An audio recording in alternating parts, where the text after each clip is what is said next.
지난 5월 24일 수요기도회 때 우리 김명호 목사님이 고지전인가 하는 그 영화를 하나 소개를 했었습니다.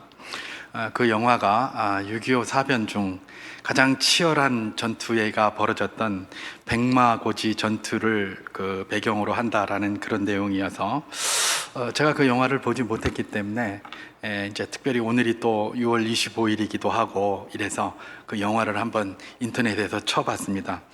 쳐봤더니 영화를 다 보는 건 아니고 이렇게 요약한 게 뭐 이렇게 돌아다니고 있더라고요. 그래서 이제 제가 한번 그걸 이렇게 눌러보았습니다. 눌러보니까 백마고지 전투에 대해서 이렇게 보여주고 있는데 거기서 나오는 이야기들을 이렇게 가만히 들어보니까 같은 장소를 빼앗기는 과정 속에서 사상자가 많이 늘어나는 겁니다. 그런데 그 영화의 뉘앙스가 뭐냐? 이게 아무 의미 없이 사람만 죽어가는 것 같은 그런 뉘앙스의 그런 장면들이 전개가 됐습니다. 그래서 제가 저만 그렇게 봤나, 다른 사람들은 어떻게 평가하나 한번 이렇게 그 영화에 대한 평을 이렇게 보았습니다. 그 평을 보니까 평도 다 똑같았어요. 다 아무 의미 없는 전쟁, 같은 장소를 빼앗기는 그런 아무 의미 없는 전쟁에 사람만 죽었다라는 그런 의미의 평가들이 줄을 이었습니다. 저는 그걸 보면서 참 마음에 들지 않았습니다. 물론 그런 것이 있을 것입니다. 이 영화 자체가 예를 들면 전쟁을 반대하는 반전이고 전쟁의 참상을 알리는 영화라서 그렇게 했다면 충분히 이해는 갑니다. 왜냐하면 전쟁이 이렇게 참혹한 것이고 이렇게 의미 없는 일일 수도 있으니 전쟁을 하지 말아야 된다라는 그런 차원에서는 유익합니다. 그리고 또 그때 정말 전쟁에 참여했던 사람 중에서는 이 전쟁이 왜 하는지도 모르고 참석한 사람도 있고 왜 그런 일이 일어났는지 모르고 그냥 딸려간 사람도 있을 것입니다. 그러나 모든 사람들이 그랬을까요? 저는 특별히 순국선열을 달 마지막 주일을 지나면서 그런 걸 한번 도전해 보기를 원합니다. 정말 무의미한 전쟁이었나? 무의미한 곳에서 그렇게 사람이 목숨을 잃었는가? 전쟁의 참상을 알리는 것이라면 오케이, 좋습니다. 그러나 거기에서 그 전쟁에서 순국선열들이 목숨을 잃었는데 그분들의 목숨을 생각한다면 그렇게 말하면 안 되죠. 그죠? 그렇게 말하면 안 됩니다. 그분들이 아무 의미 없는 전쟁에 들어가서 자기 목숨을 바쳤습니까? 만약에 그렇다면 그분들의 죽음이야말로 속된 말로 개 죽음에 불과할 것입니다. 요즘은 개가 죽어도 장례를 치러주는데, 그죠? 개 죽음만도 못한 것이 되는 것 아니겠습니까? 우리 순국선열들이 아무 의미 없는 전쟁에 뛰어들어서 죽었습니까? 그렇지 않습니다, 여러분. 그렇지 않다는 것이죠. 우리가 그런 사실들을 명확히 지적을 해야 되는 것입니다. 여러분, 백마고지 전투는 아니지만 경북 칠곡에 가면 다부동 전적기념관이라는 게 있다고 합니다. 다부동 전투에 대한 전적기념관. 저는 가보지는 못했습니다만은 거기에 다부동 전투에서 떴던 치열한 그런 내용이 거기 기록되어져 있고 또 강류부대라는 그런 기록이 거기 있다고 합니다. 강류부대, 이디오피아에서 우리나라 전쟁에 파병된 그런 부대를 이야기하는 겁니다. 우리나라 사람도 아닙니다. 이디오피아, 저 아프리카, 저 어딥니까? 저 동아프리카 쪽에 있는 그쪽에 있는 나라예요. 이디오피아. 그 나라에서 파병을 한 그런 강류부대, 그런 내용이 거기 기록되어져 있다고 합니다. 제가 인터넷을 통해서 이렇게 쭉 확인을 해봤는데요. 강류라는 말이 뭐냐 그랬더니 이디오피아 말로 질서를 확립하다 또는 우리 표현으로 하면 초전박살 이런 의미를 가지고 있다고 합니다. 이런 부대인데 그 부대의 부대원들이 우리나라에 파병을 온 것이죠. 초기에 한 1200명 이상이 그렇게 파병을 왔다고 그렇게 이야기를 합니다. 이 사람들이 왜 파병을 오게 되었는가? 1935년도 1922년부터 이탈리아에 무솔리니 파시스트 정권이 들어섭니다. 그러면서 이게 막 침략 전쟁을 막 하기 시작했죠. 그래서 알바니아를 먼저 점령하고 이디오피아 제국을 1935년도에 이 무솔리니 파시스트 이탈리아 정권이 침략을 하게 됩니다.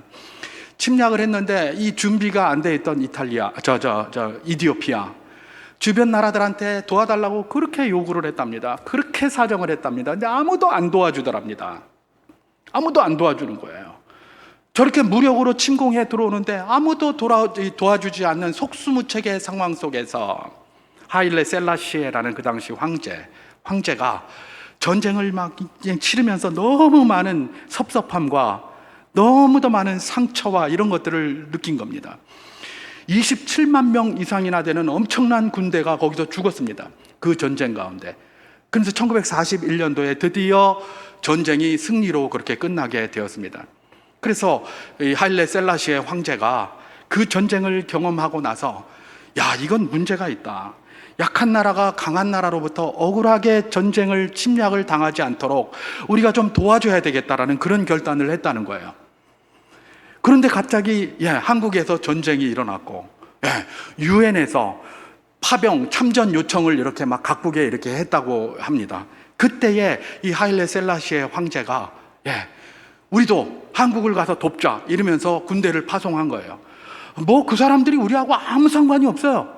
군대를 그렇게 파송을 했어요. 그러면서 누구를 보냈느냐? 자기 친위대와 같은 강류부대 1200명 정도 되는 사람을 보낸 거예요. 보내면서 뭐라고 그들에게 이야기를 했느냐? 이렇게 이야기를 했다고 합니다. 저 먼 곳에 있는 한국인의 자유와 권리를 위하여 목숨 걸고 이길 때까지, 안 되면 죽을 때까지 싸워라 이랬다는 거예요. 한국 몰라요. 그 사람들 그 당시에 이디오피아하고 우리나라하고 뭔 상관이 있습니까? 아무것도 없어요. 우리가 거기에 뭐 원조를 받은 것도 없고 원조를 준 적도 없고 아무것도 없어요. 근데 이 하일레 셀라시에라는 이 사람은 그것이 옳다. 힘 있는 자가 힘 없는 자를 약탈하고 침략하는 이런 것들은 없어야 되겠다. 그런 일이 있으면 우리가 힘은 없지만 가서 돕자 이렇게 한 거예요. 그래가지고 그가 자기 강류부대, 자기 친위부대를 파송을 했는데 그게 한국인의 자유와 권리를 위하여 네가 거기 가서 죽어라 그냥 이러고 파송을 한 거예요. 이렇게 파병된 강류부대, 아무리 불리한 상황일지라도 죽을지언정 포로는 되지 않겠다 이러면서 한 명도 포로가 되지는 않았다고 합니다. 253번의 전쟁 싸움을 통해서 253번 전승을 했다고 그래요. 그런데 굉장한 피해도 많이 봤죠. 그래서 파병된 병사의 거의 60%에 육박하는 사상자가 났습니다. 사망이 121명이고요. 그 다음에 부상이 536명이라고 그렇게 기록을 하고 있습니다. 그 외에도 이디오피아는 계속해서 군대를 우리나라에 연인원 한 6천 명 정도를 보내서 우리 전후 복구에 굉장히 많이 고생을 했던 게 바로 이 강류부대 이 사람들입니다. 안타까운 건 뭐냐? 이 사람들이 나중에 부대에 자기 나라로 돌아갔을 때에 공산당 정권이 거기 들어섭니다. 그러면서 강류부대를 박해하기 시작합니다. 그래서 한국 가서 도운 자유국가를 도왔다 이런 것부터 시작해서 박해를 받아서 엄청나게 피해를 받은 것이죠. 그때도 황제가 파송하려고 할 때 왜 자기 친위부대를 보냈겠습니까? 반대를 하는 거예요. 못 가게 하고 막 반대를 하고 난리를 치니까 자기 친위부대를 보낸 것 아니겠습니까? 자기를 보호해야 되는데 이건 결국은 뭐예요? 누구라도 공격할 수 있는데 공산주의 정권이 들어섰다는 것은 황제를 언제든지 죽일 수 있다는 의미 아니겠습니까? 재정을 없애는 것이죠. 그럼에도 불구하고 자기 친위부대를 그렇게 보내서 우리나라를 그렇게 지키려고 했던 것입니다. 그때 파병되었던 사람들 돌아가서 그렇게 극심한 고통을 하고 났는데 한 10년 전쯤에 누군가가 그분들을 가서 한번 인터뷰를 한 게 인터넷에 돌아다니고 있더라고요. 그래서 제가 그 인터뷰의 일부를 여기다가 한번 요약을 해봤습니다. 이런 내용입니다. 내 비록 온몸에 총탄이 박히고 팔다리를 잃었지만 한반도의 자유를 위해 싸운 자부심으로 한평생 살아왔습니다. 가난이 대물림돼 자식 교육도 못 시키고 있지만 한국이 발전되는 모습을 보니 참으로 흐뭇합니다. 이게 누가요? 강류부대에 와서 총알 맞고 팔다리가 잘린 분이 한 소리예요. 뭐라고요? 그거 전쟁에 참여했다가 공산당 정권이 들어서 가지고 자기는 맨날 박해를 받은 거예요. 그러니 얼마나 힘들겠습니까? 아이고 막 괜히 거기 가가지고 뭐 쓸데없이 그건 뭔데? 나하고 아무 상관도 없는데 거기 왜 갔는데? 이래 가면서 인생을 통탄한 게 아니에요. 그 자유와 권리를 위해서, 한국인의 자유와 권리를 위해서 싸운 것이 자기 평생의 자부심이었다는 거예요. 그것 때문에 그야말로 박해를 받고, 그래서 자기 자식들은 공부도 한번 제대로 못 시키고 밥도 한번 제대로 못 먹이고 이러고 살았다는 거예요. 그러고 나서 한국이 이렇게 발전했는데 자기들한테 아무것도 안 도와준 거예요. 그때까지. 그럼에도 불구하고 한국을 보니까 내가 저기 전쟁 가서 싸웠는데 저 나라가 그때 이겼더니 저렇게 발전했구나. 그것 보면서 굉장히 기쁘더라는 겁니다. 강유부대의 이 사람, 우리나라에 아무 의미 없는 전쟁에 참여한 것입니까? 우리 고지전에 나오는 그런 영화들, 그런 전투들이 아무 의미 없는 것이 되겠습니까? 이게 아무 의미 없는 겁니까? 아닙니다. 물론 아무 의미도 모르고 한 사람도 있을 것입니다. 그러나 우리 믿음의 선열들은, 또 우리 순국 선열들은 그렇게 살지 않았습니다. 후세의 자유와 후세의 권리와 후세의 아름다운 민주주의를 위해서 자기 한 목숨 초계와 같이 바친 것입니다. 내일 당장 내가 있던 이 자리를 빼앗길 수 있다는 것 알면서도 자기의 목숨을 초계와 같이 희생시키고 바치면서, 그러면서 끝까지 싸운 것이지 아무 의미 없는 곳에서 전쟁에서 목숨을 잃은 것이 아니라는 것입니다. 우리 믿음의 순국 선배들과 우리 순국 선열들은 결코 그런 개죽음을 당한 게 아닙니다.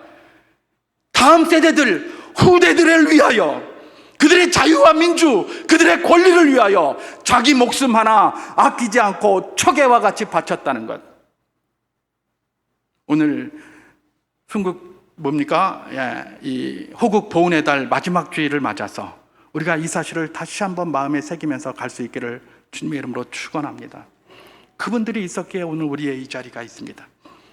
그분들이 있었기에 오늘 우리가 이렇게 편안하게 앉아 있는 것인 줄 믿으시기 바랍니다. 바로 그것입니다. 제가 오늘 왜 이런 말씀으로 또 시작을 하느냐? 오늘 본문에도 가만히 들여다보면 자기 후대들을 위하여 자기 모든 것을 바친 한 사람이 등장하고 있습니다. 그 사람이 누구냐? 아브라함이라는 사람입니다. 아브라함. 오늘 본문은 이렇게 시작을 하고 있습니다. 제가 창세기 23장 1절을 봉독합니다. 사라가 127세를 살았으니 이것이 곧 사라가 누린 횟수라. 이렇게 시작합니다. 사라가 몇 세를 살았다고요? 127세를 살았다고 합니다. 저는 확인을 못했습니다만 주석가들에 의하면 성경에서 여성들이 몇 년 살고 죽었다고 기록된 것은 이곳이 유일하답니다. 이것은 그만큼 사라가 어떤 겁니까? 상징적인 인물이라는 것이죠. 과연 그래요. 사라는 굉장히 상징적인 인물이에요. 제가 몇 년 전에 시찰에서 성지순례를 갈 때 한번 따라가지 않았습니까? 그때 갈 때에 이 막벨라 사라의 무덤이 있는 거기를 갔습니다. 사라의 관이 거기에 이렇게 있는데 거기에 어떤 여자가 앉아서 성경을 펴놓고, 히브리어 성경이니까 제가 뭘 폈는지는 모르겠는데 그걸 펴놓고 계속 울고 있는 겁니다. 그래서 저기 가이드 하는 분한테 제가 물었어요. 저 사람 왜 저기서 울고 있느냐 그랬더니 이 이스라엘 사람들은 저렇게 한답니다. 사라가 자기들한테 어머니고 그 사라의 그런 모든 길들을 생각하면서 자기들의 부족함도 생각하고 그러면서 그렇게 회개하면서 운다는 거예요. 사라가 그런 인물이에요. 상징적인 인물이에요.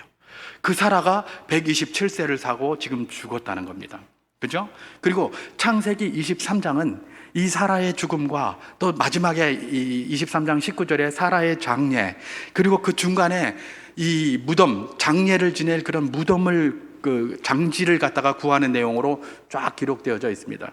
그러나 기본적으로 그것이 무덤을 찾는 것이든 장사를 지내는 것이든 뭐든 사라의 죽음 때문에 있는 것 아니겠습니까? 그래서 어쩌면 사라의 죽음이 거기에 핵심이 되어야 될 것입니다. 그렇잖아요. 그런데 말입니다. 놀랍게도 여러분들이 가지고 계신 그 성경 한번 이렇게 들여다보시면 거기 파란 글자로 이 부제가 하나 붙어 있습니다. 뭐라고 붙어 있죠? 아브라함이 막벨라 굴을 사다, 이렇게 되어 있습니다. 그 상징적인 사라가 죽었는데 이 23장이 그러면 부제가 붙는다면 뭐라고 붙어야 되겠습니까? 사라의 죽음 혹은 사라가 죽다, 뭐 이렇게 해야 될 것 아닙니까? 그런데 사라의 죽음이라는 말은 없어요. 오히려 아브라함이 막벨라 굴을 사다 이러고 앉았는 거예요. 아니 도대체 그럼 여기에 뭐냐? 여기에서 중요한 것은 뭐다? 사라의 죽음도 중요하겠지만 그거보다 더 중요한 게 있는데 그게 뭐예요? 막벨라 굴을 산 것이라는 겁니다. 그래서 저도 오늘 여기를 이 부제를 그대로 따라서 메시지의 제목을 막벨라 굴을 산 아브라함 이렇게 한번 붙여본 것입니다. 막벨라 굴을 산 것, 이렇게 붙이는 게 맞나? 과연 여러분 23장을 한번 보십시오. 23장 전체가 20절입니다. 20절인데 사라의 죽음에 대해서는 1절, 2절하고 사라의 장례에 대해서 19절하고 3절밖에 없어요. 나머지는 전부 17개나 되는 절이 다 뭐예요? 이 막벨라 굴 사는 흥정하는 내용으로 가득 차 있습니다. 그래서 여기서 부제를 붙이는 분들이 이렇게 붙였던 것이고 이렇게 붙인 것은 합당하다 그렇게 볼 것입니다. 아브라함이 막벨라 굴을 사는 거 이거 참 너무나 중요합니다. 아브라함의 막벨라 굴을 사는 게 이게 뭐가 그렇게 중요한가? 오늘 본문 창세기 23장 4절을 한번 제가 봉독해 보도록 하겠습니다. 나는 당신들 중에 나그네요 거류하는 자이니 당신들 중에서 내게 매장할 소유지를 주어 내가 나의 죽은 자를 내 앞에서 내어다가 장사하게 하시오 이렇게 기록하고 있습니다. 아브라함이 사라가 죽었습니다. 그 사라가 얼마나 아브라함이 사랑하던 여인입니까? 그죠? 너무 사랑했고 평생을 그렇게 반려자로 같이 했는데 이제 사라가 죽었어요. 사라가 죽었을 때 그야말로 하늘이 무너지는 것 같았을 겁니다. 오늘 성경에도 슬픔이 있은 그런 모습이 있잖아요. 이제 2절에 보면 사라를 위하여 슬퍼하며 애통하다가 이렇게 돼 있어요. 사라가 죽으니까 그야말로 슬픔이 오고 아브라함의 인생의 위기로 다가왔습니다. 위기로 다가왔어요. 근데 아브라함은 그 위기를 기회로 만들고 있습니다. 무슨 기회로 만들고 있습니까? 해족속, 자기들이 살고 있는 족속은 자기는 이방인으로 해족속의 땅에 살고 있어요. 그 해족속의 그 두목들, 그야말로 그 수령들, 높은 사람들, 그런 사람들을 쭉 불러 모읍니다. 두령들을 불러 모아서 뭐라고 이야기를 하느냐? 내 안에 이 사람을 갖다가 매장할 매장지를 좀 얻었으면 좋겠다. 근데 나는 누구예요? 나그네요 거류하는 자라서 아무데도 땅도 없고 그러니까 좀 얻었으면 좋겠다라고 그렇게 이야기를 한 거예요. 그랬더니 해족속이 뭐라고 얘기를 합니까? 흔쾌히 그러면 그리고 당연하다라고 하면서 오늘 본문 창세기 23장 5절에서 6절에 이렇게 대답을 하죠. 제가 한번 봉독해 보겠습니다. 해족속이 아브라함에게 대답하여 이르되 내 주여 들으소서 당신은 우리 가운데 있는 하나님이 세우신 지도자시니 우리 묘실 중에서 좋은 것을 택하여 당신의 죽은 자를 장사하소서. 우리 중에서 자기 묘실에 당신의 죽은 자를 장사함을 금할 자가 없으리이다. 그렇게 얘기를 합니다. 아이고 아브라함 걱정하지 마세요. 당신의 아내를 우리 묘실들이 여러 개가 있는데 그 중에서 제일 좋은 거 당신이 원하는데 아무데나 가서 장사하세요. 그렇게 얘기를 합니다. 그런데 여기서 보니까 뭐라고 하죠? 해쪽 속에 그 지도자들이 아브라함에게 네 주여 이렇게 하고 있어요. 여러분 아브라함은 뭐예요? 이방인이에요. 거류민이에요. 자기는 아무것도 저기 밖에서 굴러온 돌이에요. 그러면 우리가 보통 생각할 수 있는 게 뭡니까? 텃세 있잖아요. 그죠? 텃세 좀 부릴 법한데 해쪽 속의 두령들이 뭐라고 이야기를 하냐? 당신은 지도자다 이러면서 내 주여 막 이러고 있는 거예요. 이야, 아브라함이 얼마나 해쪽 속에게 큰 영향을 미치고 살았는지 또 선을 베풀었는지를 잘 아는 것이죠. 알게 되는 것이죠. 그만큼 존경받는 삶을 살고 있었다는 거예요. 그럼에도 불구하고 이들이 뭡니까? 아브라함은 그럼에도 불구하고 이방인이었기 때문에 그들의 땅을 빌려준다고 해서 빌렸을 수는 있어도 살 수는 없는 것이었습니다. 그게 그 당시의 풍습이었어요. 그 당시에는 땅을 이방인에게 팔지 않았습니다. 이건 거기 가나안에 있는 모든 족속들이 가지고 있는 그런 풍습이었어요. 그래서 창세기 15장에 보면 하나님께서 아브라함에게 나타나셔서 내가 이 땅을 내 자손에게 주리라라고 약속하셨잖아요. 그러니까 아브라함이 하나님께서 내게 이 땅을 주실 줄 내가 무엇으로 알리까? 그렇게 질문을 해요. 당돌하게. 하나님이 준다 하면 주는 줄 알지 이 땅을 하나님께서 내게 주실 줄 뭘로 알리까? 이렇게 당돌한 질문을 해요. 근데 질문할 수밖에 없었어요. 왜냐하면 땅을 팔지도 않고 살 수도 없어요. 그러니까 그 땅을 차지하기 위해서는 전쟁을 해서 그 사람들 쫓아내버리기 전에는 그 땅을 내가 가지고 있을 수가 없는 거예요. 근데 하나님이 주시겠다고 하니까 아브라함이 그걸 뭘로 알겠습니까? 라고 질문할 수밖에 없는 거죠. 그랬더니 하나님께서 그래? 내가 확증을 줄게. 그러면서 짐승을 쪼개고 그 횃불이 그 사이로 지나는 횃불 언약, 종주권 언약을 체결하신 겁니다.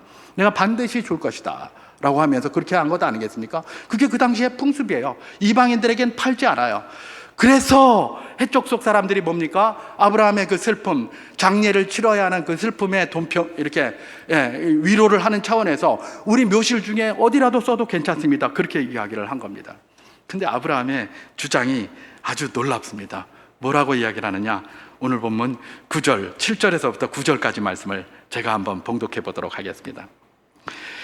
아브라함이 일어나 그 땅 주민 해쪽 속을 향하여 몸을 굽히고 그들에게 말하여 이르되 나로 나의 죽은 자를 내 앞에서 내어다가 장사하게 하는 일이 당신들의 뜻일진데 내 말을 듣고 나를 위하여 소할의 아들 에브론에게 구하여 그가 그 밭머리에 있는 그의 막벨라 굴을 내게 주도록 하되 충분한 대가를 받고 그 굴을 내게 주어 당신들 중에 매장할 소유지가 되게 하기를 원하노라 하매 이렇게 됩니다. 다시 말해서 감사합니다.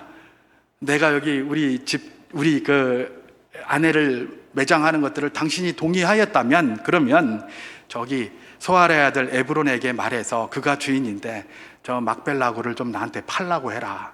팔게 하고 내가 그 막벨라 굴을 사게 하라. 이렇게 요청을 하는 거예요. 여러분, 아브라함은 아무리 존경받아도 그 땅에서 이방인일 뿐입니다. 그러니까 땅을 살 수가 없고 팔 수도 없어요.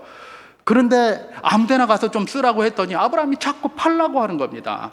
이 위기를 기회로 만드는 거죠. 위기를 기회로 만드는 거예요. 자꾸 팔라고 그래요. 팔라고 그래요. 그러니까 하도 그러면서 그러니까 에브론이 나중에 그 소리를 듣고 있다가 아브라함의 그 모든 의도를 꺾기 위해서 한 말이 있습니다. 우리가 읽지는 않았지만 창세기 23장 14절에서 15절 말씀을 제가 한번 봉독해 보도록 하겠습니다. 에브론이 아브라함에게 대답하여 이르되 내 주여 내 말을 들으소서. 땅값은 은 400세겔이나 그것이 나와 당신 사이에 무슨 문제가 되리이까? 당신의 죽은 자를 장사하소서. 이렇게 얘기를 합니다. 에브론, 그 땅 막벨라 굴의 주인인 에브론이 남감해하는 그 해쪽 속의 리더들의 그런 표정과 또 아브라함의 간곡한 것들을 보면서 그렇게 얘기를 하는 겁니다. 아브라함, 나하고 당신하고 그런 소유가 없으니까 그냥 쓰세요. 사실 뭐 내 땅은 뭐 알고 보면 은 400세겔입니다. 이래 버리는 거예요. 은 400세겔이라는 말은 400세겔 주고 사라는 말이 아닙니다. 사지 말라는 거예요. 엄청난 돈을 부른 거거든요. 그러니까 살려고 하지 말고, 우리 팔지도 않고 이거 비싸고 살 수도 없고, 그러니까 그거 하지 말고 그냥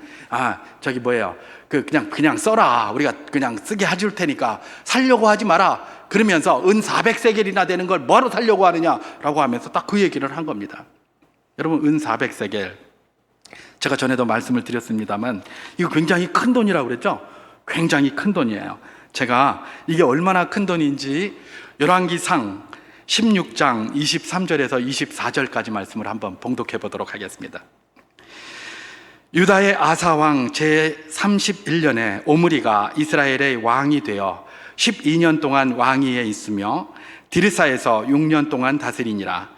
그가 은 2달란트로 세멜렉에서 사마리아 산을 사고 그 산 위에 성읍을 건축하고 그 건축한 성읍 이름을 그 산 주인이었던 세멜의 이름을 따라 사마리아라 일컬었더라. 그렇게 얘기를 합니다. 오므리가 사마리아라는 그 거대한 땅을 샀다는 겁니다. 얼마 주고요? 은 2달란트를 주고 샀다는 겁니다. 은 1달란트는 몇 세겔이냐? 3,000세겔입니다. 은 3,000세겔. 그럼 2달란트면 6,000세겔이에요. 그러면 400세겔은 어떻게 될까요? 15분의 1이죠. 다시 말해서 사마리아 성이라는 거대한 성을 막벨라 굴 15개만 있으면 산다는 거예요. 그러면 가격의 차이가 보입니까? 그것도 아브라함 시대하고 오므리의 시대는 1000년 넘게 차이가 납니다. 1000년 넘게 차이가 나요. 여러분, 이게 무슨 말입니까? 여러분, 우리나라에 지금 강남이 땅이 제일 비싸다고 하잖아요. 강남 땅이 1970년대에 얼마였을까요? 1970년대에 막걸리 한 대만 주면 땅 한 평씩 샀대요. 강남 땅. 막걸리 한 대 그때 얼마나 했는고? 제가 막걸리를 안 먹어봐서 얼마인지 모르겠는데 아마 작은 돈이었을 겁니다. 그죠? 막걸리 한 대 값 주면 땅 한 평씩 얻었다고 그래요. 그때 살 수 있었대요. 지금 막걸리 한 대 값 가지고 살 수 있나요? 못 사죠. 수천 배 올랐을 거예요. 아마 수천 배. 그죠? 강남 땅 한 평이 수천 배 올랐을 거예요. 얼마? 한 50년 지났잖아요. 1000년도 지났다니까. 1000년. 결국은 뭐예요? 이 엄청난 돈 들여서 이거 살 필요 없다. 그냥 막 사라, 그 얘기를 한 거예요. 그러면서 배팅 한번 친 겁니다. 누구 말처럼. 싱하이밍인가 그 사람은 뭐 배팅 이야기 했다는데 배팅 한번 친 거예요. 뭐라고요? 이거 이렇게 비싸니까 살 생각하지 마라 그냥. 그래서 아예 단념시켜버린 거죠. 그랬는데 아브라함이 어떻게 합니까? 두 말도 하지 않습니다. 그냥 자기 전 재산 끌어모아서 그걸 은 400세겔을 주고 그 막벨라굴을 사버린 거예요. 아브라함은 어쩌면 그렇게 생각했을지 모릅니다. 하나님께서 이 일을 위하여 나에게 거부가 되게 하셨다 라고 생각했을지 모릅니다. 자기 있는 전 재산을 탈탈 끌어가지고 그걸 샀어요. 그 사람이 그냥 뻥친 건지 알아요. 그렇게 비싸지 않아요. 그리고 그들은 원래 흥정을 할 때 그러잖아요. 한 번에 끝납니까? 또 하고 또 하고 해서 깎아야 되는데 깎지도 않아요. 이게 뭐 비싸다 싸다 이런 말도 하지도 않아요. 그냥 부르니까 그 돈 그대로 다 주고 그 굴 하나를 산 거예요. 왜 그랬을까? 아브라함이 결국 이렇게 한 것은 무엇이냐? 자기 후대들에게 하나님께서 땅을 주시겠다는 약속을 위해서 첫 발을 내디딘 거예요. 내가 할 수 있는 이 첫 발이 막벨라 굴 이거 하나 사는 거다라고 하면서 자기 자신이 아니라 자기 후대들을 위하여 그 막벨라 굴을 산 거예요. 그냥 묻어도 돼요. 묻어도 되지만 후대가 아무것도 차지하지 못하잖아요. 그러니까 그 약속을 붙들고 후대를 위하여, 자기 후대들을 위하여 그 막벨라 굴, 그걸 그 엄청난 비용을 들여서 샀다라는 것입니다. 여러분, 아브라함의 이 모습과 우리 순국선열들의 모습들, 우리 믿음의 선배들의 모습을 한번 비교해 보시기 바랍니다. 저는 거의 같은 모습이라고 생각합니다. 여기까지 하고 이 말씀에서 한번 주는 도전을 한번 받아볼까요? 그러면서 좀 더 설명을 하기를 원합니다. 여러분, 이 아브라함 이야기, 아브라함이 이 막벨라 굴을 산 이야기가 이 말씀을 최초로 듣고 있었던 청중들에게 던진 도전은 무엇일까요? 여러분, 지금 이 창세기가 선포되고 있는 것이 어디입니까? 광야입니다. 애굽에서 출애굽해서 지금 광야에 있는 이스라엘 백성들에게 지금 모세가 이 아브라함의 이야기를 들려주고 있는 것입니다. 그들에게 이런 이야기를 들려줄 때에 이 청중들은 어떤 도전을 받게 되었을까 하는 바로 그것입니다. 여러분, 그 당시만 해도 사람이 죽으면 다 어디로 돌아갑니까? 자기 고향으로 돌아갑니다. 고향으로 돌아가게 돼 있어요. 그래서 요셉도 애굽에서 죽었는데 자기 해골을 메고 올라가라. 그래서 나중에 가지고 오잖아요. 원래 자기 고향으로 올라가게 돼 있어요. 그게 그 당시에 풍습이에요. 그래서 사라가 죽었기 때문에 원래 사라의 그 시신을 들고 어디로 가야 되는 겁니까? 갈대아로 가야 되는 거예요. 갈대아 우르로 가든지 아니면 적어도 갈대아 땅의 하란, 자기 족속들이 모여있는 그곳으로 데리고 가야 돼요. 그리고 그건 그 당시의 풍습이었기 때문에 누구와 그렇게 해도 그것 가지고 뭘 하는 사람 없고 아무런 문제가 되지 않고, 그렇게 하면 어쩌면 아브라함에게는 금이 환영해가지고 돌아가는 그런 모습이 될 수도 있었어요. 그런데 아브라함은 그렇게 하지 않고 그 해적 속의 땅, 그 이방의 땅에 거기에다가 땅을 구입하는 걸로 바꾼 거예요. 결심을 한 거예요. 왜요? 하나님이 거기에서 머물러라고 하셨기 때문에 그 하나님의 약속을 붙들고 거기에서 어떻게 한 겁니까? 후대를 위해서 이 막벨라굴이라는 그 엄청난 돈을 주고 그걸 산 것이라는 것이죠. 여러분, 처음에 듣는 청중들은 어떤 사람이었을까요? 그분들은 광야에 있으면서 늘 틈만 나면 뭐라고 하던 사람들이죠? 애굽으로 돌아가자. 틈만 나면 애굽으로 돌아가자 하는 사람이었어요. 틈만 나면 아이고, 내가 고깃가마 불가마 옆에서 구워 먹던 고기가 내 코에 그냥 늘 왔다 갔다 해서 잠을 잘 수가 없네. 애굽으로 가자. 내가 애굽에서 무시로 먹던 부추가 먹고 싶어. 이 광야에서 맨날 만나 찌끄러기만 먹고 있으니까 맛대가리가 없어서 못 살겠어. 애굽으로 돌아가자. 맨날 그러고 있었던 사람들이에요. 그 사람들에게 하나님은 지금 모세를 통해서 뭘 이야기하고 있습니까? 니들이 그렇게 존경하는 아브라함은 그렇게 살지 않았다. 니들이 그렇게 존경하는 그 아브라함은 너희에게 약속한 이 가나안 땅을 사기 위하여 자기 전 재산을 팔아서 여기에 있기를 원했다. 근데 너희들은 틈만 나면 돌아가려고 하느냐? 틈만 나면 돌아가려고 하느냐? 틈만 나면 그 짓 하려고 하느냐? 너희의 그 안위와 편안을 위해서. 그 이야기라는 겁니다. 네 자손들은 어떻게 할래? 그러면 애굽에 가서 계속 종살이하게 만들래? 그 이야기를 하고 있는 것입니다. 처음 듣던 독자들에게 이런 도전을 하였다면 이 말씀이 오늘 우리에게는 어떤 도전을 주고 있을까요? 저는 한 두 가지만 한번 생각해 보았습니다. 하나는 아브라함의 모습을 통해서 우리가 발견할 수 있는 것은 하나님의 약속에 대한 적극적인 태도입니다. 적극적인 태도. 하나님께서 아브라함에게 내가 이 땅을 너희의 자손에게 주겠다라고 약속해 주셨습니다. 아브라함은 그 약속 붙들고 감 떨어지기만 기다린 사람이 아닙니다. 언제 이 약속이 기다려질까 이러면서 아니 뭐 지금 10년 20년 가도 뭐 땅 한 평 없고 집도 절도 없고 아무것도 없네 뭐 이렇게 살지 않았습니다. 지금까지 땅 한 평도 없는데 이렇게 살지 않았습니다. 아브라함이 그 땅을, 하나님께서 아브라함에게 그 땅을 주시겠다, 너와 내 자손에게 주시겠다고 했더니 아브라함은 그 약속의 말씀을 붙들고 자기가 할 수 있는 최선을 다해서 적극적으로 들어간 겁니다. 하나님 말씀을 이루기 위해서 들어간 거예요. 그래서 제일 먼저 막벨라굴 하나 산 겁니다. 자기 모든 것 바쳐서 말입니다. 여러분, 이런 말씀이 우리에게 주는 도전이 무엇입니까? 하나님의 약속의 말씀을 붙들었습니까? 붙들었으면 감 떨어지길 기다리면 안 되는 겁니다. 적극적으로 그 약속의 말씀을 이루기 위하여 내가 무엇을 할 수 있을까를 고민하는 겁니다. 하나님, 내게 이런 약속 주셨는데 내가 할 수 있는 일이 무엇이겠습니까? 하면서 기도하며 걸어가는 거예요. 그게 바로 무엇입니까? 하나님이 우리에게 요구하시는 거예요. 하나님의 뜻은 사람을 통해서 이루어지는 줄 믿으시기 바랍니다. 그 사람이 누굽니까? 아브라함과 같이 약속 붙들고 작은 발걸음부터 뛰는 사람들, 바로 그 사람들을 모아서 하나님의 역사를 이뤄 가시는 줄 믿으시기 바랍니다. 아유, 하나님이 역사니까 되겠지, 감 떨어지길 바라고 있습니까? 될 턱이 있나? 그죠? 옛날에 그 코미디언이 나와서 될 턱이 있나 뭐 이랬던데, 예. 하나님이 불쌍하셔서 하실 수도 있어요. 그러나 하나님은 우리에게 도전하십니다.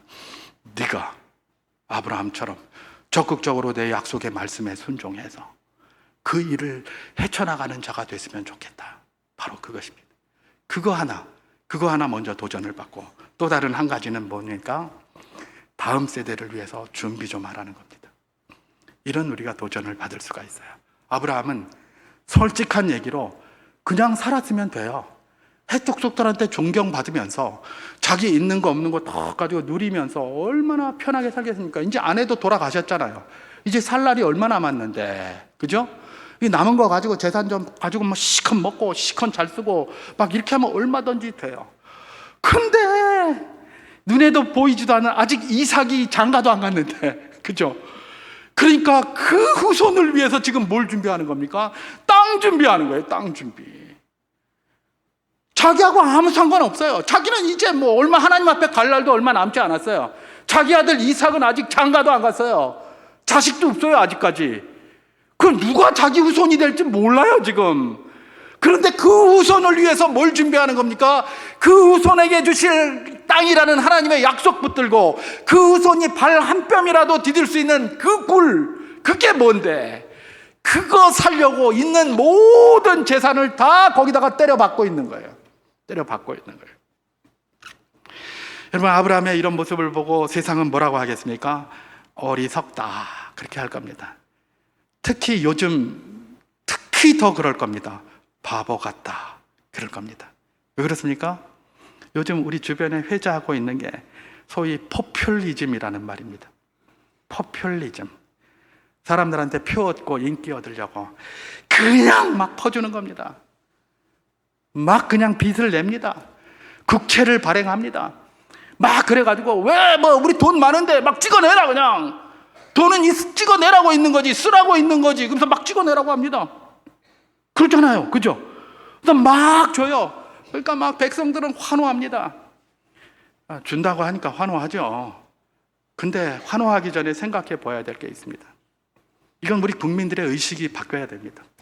생각해 봐야 될 것이 있습니다.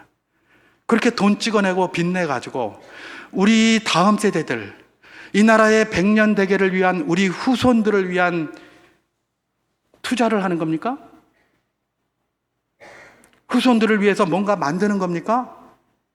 그들을 위해서 뭔가 이렇게 활동장을 만들어주는 겁니까? 오케이. 그렇다면 뭐 무슨 뭡니까? 그걸 찍어내든 뭐 하든 뭐 아무 상관이 없다고 생각합니다. 열심히 찍어내서 우리 후손들의 먹거리를 위해서 막 준비해 나가는 거 얼마나 좋습니까? 그랬으면 얼마나 좋겠습니까? 근데 맨날 찍어내서 하자는 게 뭐죠? 우리 좀 먹자, 그냥 배고프니까. 우리 배고픈데 좀 기름기 좀 채우자. 그러다 보니까 저처럼 이렇게 되는 거 아닙니까? 그죠? 그걸 찍어내서 돈 나눠줘가지고 뭔가 미래 세대가 할 수 있는 터전을 만드는 게 아니라 전부 먹자는 거예요. 내가 지금 당장 돈이 없고 당장 써야 되니까 다 먹자. 예, 필요하죠. 그런 게 필요한 분들 있습니다. 그러나 그렇게 찍어내고 빚내고 만들어서 채권 만들어서 전부 다 퍼먹고 나면 우리의 미래 세대들은 도대체 뭘 먹고 살겠습니까? 누가 표현한 것처럼 밥솥 하나 딱 해가지고 밥 한 그릇 탁 해줬더니 막 다 끓여 먹어가지고 밥솥이 빵꾸나가 됐네. 얼마나 끓여 먹었는지. 그러더니 나중에는 뭐 빵꾸 하나 난 줄 알아서 거기 겨우 막아가면서 겨우 했더니 나중에 하도 끓여가지고 그 빵꾸 난 게 아니에요. 밑창이 다 없어져 버렸네. 이제는 쌀을 안 칠 수도 없고 안 칠 쌀도 없어요. 여러분, 빚내서 채권 만들고 그래서 우리가 먹으면 지금 당장 좋아요. 그럼 그건 누가 다 갚아야 됩니까? 우리 후세대들이 갚아야 돼요. 그들은 무슨 죄를 져서 그렇습니까? 좋아할 게 따로 있고 좋지만 짜증낼 게 있습니다. 그걸 그렇게 찍어내고 해서 후세대들이 잘되게 하기 위한 일에 투자하는 것이라면 100번 우리는 그렇게 찬성해야 될 것입니다. 근데 그게 그냥 우리나 먹고 잘 먹고 그냥 막 이러면서 흥청망청 하자라고 한다면 한 푼도 써서는 안 될 것입니다. 그게 우리가 잘 보아야 되는 겁니다. 나라도 그렇고 가정도 그렇고 교회도 그렇습니다. 모두가 다 마찬가지입니다. 그저 먹고 말자, 먹고 죽자. 예, 아브라함이 그랬다면 결코 이런 길을 걸어가지 않았을 것입니다. 우리 믿음의 선배들이 그랬다면 결코 그런 길을 걸어가지 않았을 겁니다. 우리를 도우러왔던 강유부대의 생각이 그랬다면 결코 이 나라에 오지 않았을 것입니다. 저는 오늘 제가 이렇게 설교합니다마는 30년쯤 후에 한 세대가 지난 후에 다음 목사가 이 자리에서 저와 똑같은 설교를 했으면 참 좋겠습니다. 우리 믿음의 선배들이, 우리 앞에 선배들이 참 이 나라를 잘 지켜주셔서 우리가 이렇게 잘 먹고 잘 사는 것 아니냐, 우리도 우리의 후대를 위해서 이렇게 좀 해야 될 것 아니냐, 그렇게 했으면 참 좋겠습니다. 우리는 이 자리에서 그렇게 이야기를 합니다. 우리 순국 선열들이 계셨고 우리 믿음의 선배들이 계셔서 이 자리에서 이렇게 기쁘게 예배 드릴 수 있지 않느냐 이야기하잖아요. 감사하지 않느냐 이야기하잖아요. 한 30년쯤 후에 우리 후대들도 좀 우리에게 그렇게 좀 했으면 참 좋겠다라는 생각이 듭니다. 우리에게 끝나는 게 아닙니다. 주님 다시 오실 그날까지 대한민국은 든든히 서야 할 것입니다. 주님 다시 오시는 그날까지 우리 수정교회도 든든히 서야 할 줄 믿습니다. 다음 세대를 생각하는 아브라함의 모습, 다음 세대를 생각했던 우리 순국 선열들의 그 초계와 같이 목숨을 바친 그 정신들 말입니다. 우리가 기억하고 우리도 받은 그것을 우리 후대들을 위해서 열심히 펼쳐 나가야 할 것입니다. 이것이 이런 말씀이 오늘 우리에게 주는 도전입니다.